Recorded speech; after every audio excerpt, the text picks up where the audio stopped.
ಎಲ್ಲಾ ಹಾನಿಯಿಂದ ಕೂದಲನ್ನು ರಕ್ಷಿಸುತ್ತೆ. ಬರೀ Amrit noni reach root premium hair oil. ಮಾಧ್ಯಮ ಮಿತ್ರರಿಗೂ ನಮಸ್ಕಾರಗಳು. ಇವತ್ತು ಈ ತುರ್ತು ಒಂದು ಪತ್ರಿಕಾಗೋಷ್ಠಿ ಕಾರಣ ಏನು ಅಂದರೆ, ಕಳೆದ 9 ತಿಂಗಳುಗಳಲ್ಲಿ ಕಾಂಗ್ರೆಸ್ ಸರ್ಕಾರ ಅಧಿಕಾರಕ್ಕೆ ಬಂದ ಮೇಲೆ ನಮ್ಮ ಕ್ಷೇತ್ರದಲ್ಲಿ ಕಳೆದ ಬಾರಿ ನಾನೊಂದು ತಮಗೆ ಒಂದು ಪತ್ರಿಕಾಗೋಷ್ಠಿ ಮಾಡಿದಂಥ ಸಂದರ್ಭದಲ್ಲಿ ಒಂದು ವಿಡಿಯೋ ತೋರಿಸಿದೆ. ಒಂದು ದನದ ಮಾಂಸದ ವ್ಯಾಪಾರ ಮಾಡೋದಕ್ಕೆ ಸರ್ಕಾರದ ಆಸ್ತಿನ ನಷ್ಟ ಉಂಟು ಮಾಡಿ ತಡೆಗೋಡೆನ ಒಡೆದಾಕಿದ್ದಾರೆ ಅಂತ. ಈಗ ಅದಾದ ನಂತರ ನಡೀತಾ ಇರೋಂಥ ಘಟನೆಗಳು, ಸುಮಾರು ಹೆಣ್ಣು ಮಕ್ಕಳುಗಳನ್ನ, ಹಿಂದೂ ಹೆಣ್ಣು ಮಕ್ಕಳು, ಅದರಲ್ಲೂ ವಿಶೇಷವಾಗಿ ದಲಿತ ಹೆಣ್ಣು ಮಕ್ಕಳನ್ನ ಮುಸಲ್ಮಾನರಾಗಿ ಕನ್ವರ್ಷನ್ ಮಾಡ್ತಾ ಇರೋಂಥದ್ದು ಹೆಚ್ಚಾಗ್ತಾ ಇದೆ. ಉದಾಹರಣೆಗೆ ಇತ್ತೀಚೆಗೆ ಒಂದು ಹೆಸರು, ಮಮತಾ ಅನ್ನೋ ಒಂದು ಹುಡುಗಿ, ಹಿಂದೂ ಹುಡುಗಿ, ಅವಳನ್ನ ಕನ್ವರ್ಷನ್ ಮಾಡಿ ಮುಮ್ತಾಜ್ ಅಂತ ಹೆಸರಿಟ್ಟಿದ್ದಾರೆ. ಇದು ಒಂದು ಸುಮ್ಮನೆ ನಿಮ್ಗೊಂದು ಉದಾಹರಣೆ ಹೇಳ್ತಾ ಇದ್ದೀನಿ. ಈ ಥರದ್ದು ಲೆಕ್ಕನೇ ಇಲ್ಲ ನಡೀತಾ ಇರುತ್ತೆ. ಈಗ ಒಂದು 3-4 ತಿಂಗಳಲ್ಲಿ ಯಶವಂತಪುರ ವಾರ್ಡ್ ನಂಬರ್ 37 ಒಂದು ಉತ್ತರ ಭಾರತದ ಒಂದು ಹುಡುಗಿ, ಅಲ್ಲಿ ಒಬ್ಬ ರೇಪ್ ಮಾಡ್ತಾನೆ. ಆ ಹುಡುಗಿ ವಯಸ್ಸು 16 ವರ್ಷ. ರೇಪ್ ಆದಮೇಲೆ ಕಂಪ್ಲೇಂಟ್ ಕೊಡೋಕ್ಕೆ ಹೋದರೆ ಎದುರಿಸ್ತಾರೆ, ಕಂಪ್ಲೇಂಟ್ ಕೊಡಬಾರ್ದು ಅಂತ. ಕೊನೆಗೆ ನಾನು ಅದನ್ನು ನನ್ನ ಗಮನಕ್ಕೆ ಬಂದ ಮೇಲೆ ಅದು ಒಂದು ಕಂಪ್ಲೇಂಟ್ ಆಗತ್ತೆ. ಇದಾದ ಮೇಲೆ ಮೊನ್ನೆ ಹೋಲಿ ಹಬ್ಬದ ದಿವಸ ಒಂದು 14 ವರ್ಷದ ಹೆಣ್ಣುಮಗಳು ಹೋಲಿ ಆಟ ಆಡಿಕೊಂಡು ಮನೆಯಿಂದ ಬರುವಾಗ ಆ ಹುಡುಗಿನ ಅಲ್ಲಿ ಪಕ್ಕದಲ್ಲಿ ಒಂದು ಮೆಟ್ಲು ಸಂದಿ ಇರುತ್ತೆ, ಅಲ್ಲಿ ಕರ್ಕೊಂಡೋಗಿ ಮುಖ ಎಲ್ಲ ಕಚ್ಚಿ ತುಟಿ ಎಲ್ಲ ಕಚ್ಚಿದ್ದಾರೆ. ಅದು ಒಂದು ಮುಸ್ಲಿಂ ಮುಖ. ಕೊನೆಗೆ ಅದನ್ನು ನಾನು ಅದು ನಡೆದಿರೋಂಥದ್ದು ವಾರ್ಡ್ ನಂಬರ್ 17 ಮೋಹನ್ ಕುಮಾರ್ ನಗರದಲ್ಲಿ. ಅದನ್ನು ನಾನು ಕೇಳಿದ ಮೇಲೆ ಪೋಸ್ಕೋ ಕೇಸಲ್ಲಿ ನಾವು FIR ಹಾಕ್ಕೊಳ್ತಾ ಇದ್ದೀವಿ ಅಂತ ಹೇಳೋದು. ಅದಾದ ಮೇಲೆ ಇತ್ತೀಚೆಗೆ ಮೇ 4ನೇ ತಾರೀಕು ನನಗೊಂದು ವಿಡಿಯೋ ಬರುತ್ತೆ, ಒಂದು ಹೆಣ್ಣು ಮಗು ಮಾತಾಡಿರೋಂಥದ್ದು. ಆ ವಿಡಿಯೋದಲ್ಲಿ ಏನಿದೆ ಅಂದರೆ, ಈ ಥರ ನನಗೆ ಕೆಲವರು ಕೆಡಿಸಿದ್ದಾರೆ ಅಂತ ಒಂದು ವಿಡಿಯೋ ಬರುತ್ತೆ. ಅದನ್ನು ನಾನು ರಾತ್ರಿ DCPಗೆ ಮತ್ತು DCP ನಾರ್ತ್ ಮತ್ತು ಇನ್ಸ್ಪೆಕ್ಟರ್ ನಂದಿನಿ ಲೇಔಟ್ ಅವ್ರಿಗೆ ನಾನು ಫಾರ್ವರ್ಡ್ ಮಾಡ್ತೀನಿ, ನನಗೆ ಬಂದಂಥ ವಿಡಿಯೋನ. ಆ ವಿಡಿಯೋ ಫಾರ್ವರ್ಡ್ ಮಾಡಿದ್ಮೇಲೆ ಅವನ್ನ ಅರೆಸ್ಟ್ ಮಾಡ್ತಾರೆ, ನಾನು ಕಳಿಸಿದ ಮೇಲೆ. ಆಮೇಲೆ ಒಂದು ವೆಹಿಕಲ್ಲು ಸೀಸ್ ಮಾಡಿದ್ದೀವಿ ಅಂತ ಹೇಳ್ತಾರೆ.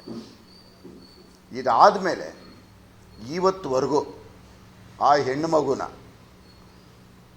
ಒಂದು ಇನ್ವೆಸ್ಟಿಗೇಷನ್ ಎಲ್ಲಿ ನಡೀತು, ಏನಾಯಿತು, ಯಾವ ರೀತಿ ಆಯಿತು, ಒಂದು ಮಾಜರ್ ಮಾಡೋ ಅಂಥದ್ದು ಆಗಿಲ್ಲ. FIR ಹಾಕ್ಬಿಟ್ಟು ಅವ್ರನ್ನ ಜೈಲಿಗೆ ಕಳಿಸ್ತಾರೆ.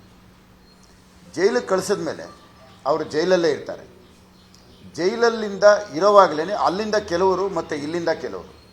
ನನ್ನ ಜೀವನದಲ್ಲಿ ನಾನು ಮಾತ್ರವಲ್ಲ, ನನ್ನ ಕೂದಲು ಕೂಡ ಆಗಿರಬೇಕು ಸ್ಟ್ರಾಂಗ್ ಅಂಡ್ ಸ್ಟೈಲಿಶ್. ಬರೀ Amrit noni reach root premium hair oil ನೊಂದಿಗೆ. Reach root premium hair oil. Complaint ವಾಪಸ್ ತಗೋ.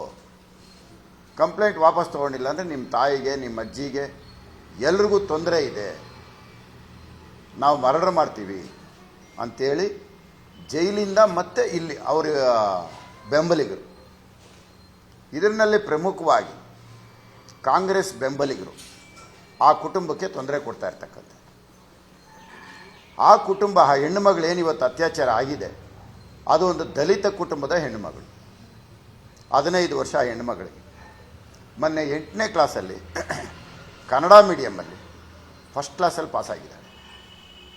ಆ ಹುಡುಗಿನ ನಂಬಿಸಿ ಅಂದರೆ ಅಕ್ಕ ತಮ್ಮ ಇಬ್ಬರು ಹೋಗ್ತಾ ಇರ್ತಾರೆ. ಆ ಹೋಗೋಂಥ ಸಂದರ್ಭದಲ್ಲಿ ತಮ್ಮನ್ನು ಶರ್ಟ್ ಹಿಡಿ ಎಳಿತಾರೆ, ಆ ಬನೀನ್ ಅರ್ಧೋಗುತ್ತೆ. ಅರ್ಧೋದ್ಮೇಲೆ ಆಯಿತು ನಿನಗೆ ಬನೀನ್ ಕೊಡಿಸ್ತೀನಿ ಬಾ ಅಂತೇಳಿ ನಂಬಿಸ್ತಾರೆ, ಅಂಗಡಿ ಕರ್ಕೊಂಡು ಹೋಗ್ತೀವಿ ಅಂತ. ಆವಾಗ ಸುಮಾರು 7:30-8 ಗಂಟೆ. ಅಂಗಡಿ ಕರ್ಕೊಂಡೋಗಿ ಬಟ್ಟೆ ಕೊಡಿಸ್ತಾರೆ ಅಂತ ನಂಬ್ಕೊಂಡು ಇವ್ರು ಹಿಂದೆ ಹೋದರೆ ಲಗೇಜ್ ಆಟೋ ಅದು, ಆಟೋ ರಿಕ್ಷಾದಲ್ಲಿ ಹಿಂದೆ ಕುಂಡ್ರಿಸ್ಕೊಳ್ತಾರೆ.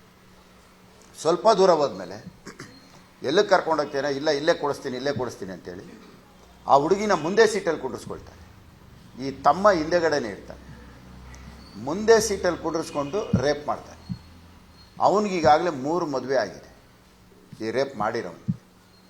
ಅವನು ರೇಪ್ ಮಾಡಿದ್ಮೇಲೆ ಮತ್ತೆ ಇನ್ನೊಬ್ಬ ಬರ್ತಾನೆ. ಇನ್ನೊಬ್ಬ ಬಂದಮೇಲೆ ನಿನಗೆ ಎದುರ್ಕೋಬೇಡ, ನಾನಿದ್ದೀನಿ ನಿನ್ನ ಜೊತೆ ಅಂತೇಳಿ ಮತ್ತೆ ಇನ್ನೊಂದು ಮನೆಗೆ ಕರ್ಕೊಂಡು ಹೋಗ್ತಾನೆ. ಅವನು ರೇಪ್ ಮಾಡ್ತಾನೆ. ಸ್ಟೇಷನ್ಗೆ ಹೋಗ್ತಾರೆ. ಸ್ಟೇಷನ್ಗೆ ಹೋದರೆ ಕಂಪ್ಲೇಂಟ್ ತೊಗೊಳ್ಳಲ್ಲ. ಆ ಹುಡುಗಿಗೆ ಬೈತಾರೆ. ಬೈದ್ಬಿಟ್ಟು ಎದುರಿಸ್ಬಿಟ್ಟು ಕಳಿಸ್ತಾರೆ. ಕಂಪ್ಲೇಂಟ್ ಆಗಲ್ಲ. ಆಮೇಲೆ ಅಲ್ಲಿರೋರೆಲ್ಲ ಸೇರಿ ನನಗೆ ವಿಡಿಯೋ ಕಳಿಸಿರ್ತಾರೆ. ಈ ರೀತಿ ನಮ್ಮ ಕ್ಷೇತ್ರದಲ್ಲಿ ಈ 9 ತಿಂಗಳಲ್ಲಿ ಮಿತಿ ಮೀರಿ ಹೋಗ್ತಾ ಇದೆ. ಓಡಾಡೋಕ್ಕಾಗ್ತಾ ಇಲ್ಲ. ವೀಲಿಂಗ್ ಮಾಡೋದು, ರಾತ್ರಿ 2 ಗಂಟೆವರೆಗೂ ಹೋಟ್ಲುಗಳು ತೆಗೆದಿಡೋ ಅಂಥದ್ದು, ರೈಲ್ವೆ ಸ್ಟೇಷನ್ಗೆ ಬರೋ ಜನರ ಹತ್ರ 50 ರೂಪಾಯಿ ಬಾಡಿಗೆ ಆಗೋಂಥದ್ರನ್ನ 500 ರೂಪಾಯಿ ಕಿತ್ಕೊಳ್ಳೋದು, ಅರ್ಧ ರಾತ್ರಿನಲ್ಲಿ ಯಾವ ಆಟೋ ರಿಕ್ಷಾಗಳು ಹೋಗಲ್ಲ, ಬಂದಿರೋಂಥ ಪ್ಯಾಸೆಂಜರ್ಸ್ ಅಲ್ಲೇ ನಿಂತಿರ್ತಾರೆ. ಕೊನೆಗೆ 1 ಅವರ್ 2 ಅವರ್ ವೆಯ್ಟ್ ಮಾಡಿ ಬೇರೆ ಆಟೋ ಯಾವುದನ್ನು ಬರುತ್ತೆ ಅಂದರೆ ಯಾವುದೂ ಬರಲ್ಲ. ಕೊನೆಗೆ 500 ರೂಪಾಯಿ ಇದ್ದಿದ್ದು ಒಂದು 400 ರೂಪಾಯಿ ಕಿಟ್ಕೊಂತ ನಿಜವಾಗ್ಲೂ ಕೊಡಬೇಕಾದ್ರೆ 50 ರೂಪಾಯಿ. ಈ ಥರ ಒಂದಲ್ಲ ಒಂದು ನಡೀತಾನೇ ಇದೆ. ಆಮೇಲೆ ಕಾರ್ಗಳು, ಸ್ಕೂಟ್ರ್ಗಳು ರೋಡಲ್ಲಿ ನಿಂತಿದ್ರೆ ಎಲ್ಲ ಥರನೂ ಹೊಡೆದಾಕೋದು, ಸ್ಟ್ರೀಟ್ ಲೈಟ್ಗಳು ಹೊಡೆದಾಕೋದು, ಪಾರ್ಕ್ಗಳಲ್ಲಿ ಹಾಕಿರೋ ಬೆಂಚಸ್ ಹೊಡೆದಾಕೋದು ಒಂದೊಂದಲ್ಲ ನಡೀತಾ ಇರೋಂಥದ್ದು. ಇತ್ತೀಚೆಗಂತೂ RR ನಗರದಲ್ಲಿ ಇವತ್ತೇನೋ ಒಂದು 3 ವಾರ್ಡಲ್ಲಿ ಏನೂ ತೊಂದರೆ ಇಲ್ಲ. Jnana Bharathi ward, Kottigepalya ward, RR Nagar ವಾರ್ಡಲ್ಲಿ ಏನಿಲ್ಲ. ಇನ್ನು 6 ವಾರ್ಡಲ್ಲಿ ದಿನನಿತ್ಯ ಇದೇ ಆಗೋಗಿದೆ. ಅದಕ್ಕೋಸ್ಕರ ಇವತ್ತು ಆ ಹೆಣ್ಣುಮಗಳಿಗೆ ಇವತ್ತವರೆಗೂ 164 ಸ್ಟೇಟ್ಮೆಂಟ್ ಮಾಡಿಲ್ಲ. ಕೋರ್ಟಿಗೆ ಕರ್ಕೊಂಡೋಗಿ ಜಡ್ಜ್ ಮುಂದೆ ಪ್ರೊಡ್ಯೂಸ್ ಮಾಡಿ ಒಂದು ರೇಪ್ ಆದಮೇಲೆ ಇಮ್ಮಿಡಿಯೇಟ್ 164 ಮಾಡಬೇಕು, ಮಾಜರ್ ಮಾಡಬೇಕು. ಯಾವುದೂ ಮಾಡಿಲ್ಲ ಇವತ್ತವರೆಗೂ. ಒಂದೇ ಒಂದು ಇನ್ವೆಸ್ಟಿಗೇಷನು ಇಲ್ಲ. ಕೇಸ್ ವಾಪಸ್ ತೊಗೊಳ್ಳೋದಕ್ಕೆ ಎಲ್ಲರೂ ಪ್ರಯತ್ನ ಮಾಡ್ತಾರೆ. 164 ಮಾಡಿದ್ರೆ ಕೇಸ್ ವಾಪಸ್ ತೊಗೊಂಡ್ರು ಪ್ರಯೋಜನ ಇಲ್ಲ. ಅದಕ್ಕೆ ಅವರೇನು ಮಾಡ್ತಾಯಿದ್ದಾರೆ, ವಾಪಸ್ ತೊಗೊಳಕ್ಕೆ ಒತ್ತಡ ಇರ್ತಾಯಿದ್ದಾರೆ. ಇವತ್ತು ಅವರ ಅಜ್ಜಿ, ಅವ್ರ ತಾಯಿ ಮತ್ತು ಆ ಹೆಣ್ಣುಮಗು ಇವತ್ತು ತಮ್ಮ ಮುಂದೆನೇ ಇವಾಗ ಕರೆಸ್ತೀನಿ. ಅವ್ರು ಏನು ಹೇಳ್ತಾರೆ ತಾವು ಕೇಳ್ಕೊಳ್ಳಿ. ನನಗೆ ಕೇಳಿಕೊಂಡು ಭಾಳ ಈ ನೋವು ಯಾರಿಗೂ ಬರಬಾರ್ದು, ಇನ್ನು ಮುಂದಕ್ಕೆ ಯಾವ ಕುಟುಂಬಗಳಿಗೂ ಹಿಂಗೆ ಆಗಬಾರ್ದು ಅನ್ನೋದು ಇವತ್ತು ಕೊನೆ ಒಂದು ನಿಮ್ಮ ಮುಖಾಂತರ ಆದರೂ ಇದು ಎಲ್ರಿಗೂ ಗೊತ್ತಾಗಲಿ. ಇನ್ನಾದರೂ ಪೊಲೀಸ್ ಇಲಾಖೆ ಎಚ್ಚೆತ್ತುಕೊಂಡು ಒಂದು ಸರಿಯಾದ ರೀತಿಯಲ್ಲಿ ಕ್ರಮ ಕೈಗೊಳ್ಳಬೇಕು ಅನ್ನೋದನ್ನು ನಾನು ಒತ್ತಾಯ ಮಾಡ್ತಾ ಇದ್ದೀನಿ. ಅನುಕ್ಷಣದ ಸುದ್ದಿಗಳಿಗಾಗಿ ವಿಸ್ತಾರ ನ್ಯೂಸ್ ಯೂಟ್ಯೂಬ್ ಚಾನೆಲ್ ಸಬ್ಸ್ಕ್ರೈಬ್ ಮಾಡಿ. ಹೊಸ ಸುದ್ದಿಗಳ ನೋಟಿಫಿಕೇಶನ್ಗಾಗಿ ಬೆಲ್ ಐಕಾನ್ ಕ್ಲಿಕ್ ಮಾಡಿ.